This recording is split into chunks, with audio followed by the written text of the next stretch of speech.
Please don't be Novacore, please don't be Novacore, please don't be Novacore. It is Novacore.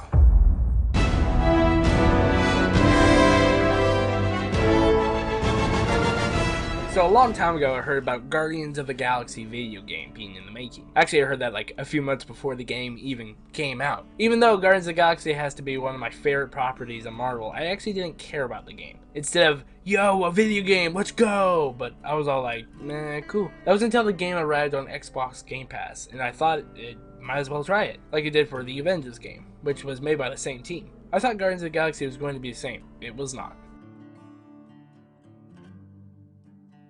Marvel's Avengers disappointed me. Sure, the opening was fantastic and I liked the next few missions, but I didn't get sucked in, not like what Guardians did, which is what I'll call the game in this video, because I can't constantly say Guardians of the Galaxy. That, and for the script I didn't want to keep typing it up. I could also say GOTG, but MTAO may make that confusing. So just say Guardians. Also, spoiler warning for the game, and maybe the movies too if you haven't seen them. Please do. And if you can't for whatever reason, I can just record them and sell them to you.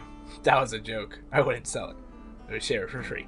Anyhow, the prologue was one thing, but the feckin' first mission, chapter 1, oh my god, sucked me in so hard. You could mistake this game as The Rift. Haha, Thriver's joke no one gets. Immediately, the game features a system you can do across the whole game. Closing the fucking cryo freezer every 2 seconds. Who the hell keeps leaving this open? Drax? Well, that, but also optional dialogue. Either you can visit Gamora in the control room, or take the option to interact with the crew, possibly leading to some funny moments.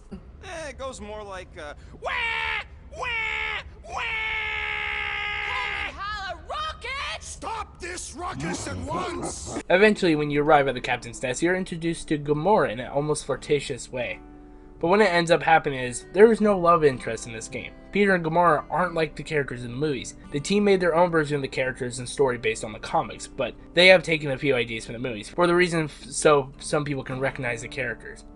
Specifically towards Star-Lord, who does wear a similar attire to the Star-Lord of the MCU. And with this story, a romantic or flirty relationship between them doesn't exist, where the story of this game demanded Peter to have these feelings at the time being made towards Kal-El. I for one like that. I'm also glad the game doesn't really focus on Thanos being a major antagonist, for his story took place quite some time before this game even took place. Instead, we have Raker, Hellbender, demons with ourselves, and Magnus. That and what the movies at the time of this video. Oh yeah, there's also Adam Warlock. As soon as that cocoon was shown, I freaking knew who that was. And I was right. I like the fact this game is not connected to the MCU, where they could have been, could have caused some issues with the future plans from the movies and all that. With some of my favorite moments from this game in the first mission, such as this one. Don't worry! Once the thumpers are placed, we'll meet in the middle and we'll capture the monster. Together.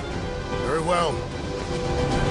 That's just a cutscene, I just really like it. I will say the gameplay is actually quite addicting, especially later on when you get more upgrades. Oh, wait, I should be explaining the difference between this game and the Avengers game.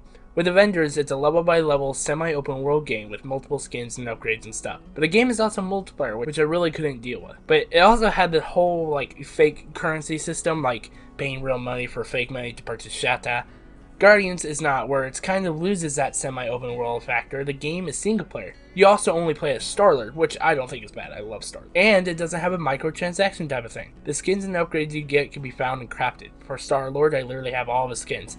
Some of my favorites being Guardians 2014, Warlord, Team Lord, Social Lord, and the Standard, of course. The fact this game has these elements makes it already better than Avengers. Then you include the fact that this game is fun as hell, and the story is kick-nasco. I will say I have some issues across the game, and that may be because I was playing this game on Xbox One S instead of what newer games should be played on, like the Xbox Series X. Sometimes lip sync didn't even exist. Some characters would flicker, animations would go jitter, and audio would be cut out occasionally. But I'm not one of those suffokers who play games for the immersion, so these issues did not ruin the experience for me. Personally, I recommend this game. Another pro for me, why I liked this game so much, was I was able to play it basically for free. Rather than Game Pass, of course. But I suggest you get Game Pass anyways. It'll be much cheaper than buying the full game, and it goes with a lot of perks. If you have Game Pass, no matter what type of games you like, I suggest trying this game out, even just a little.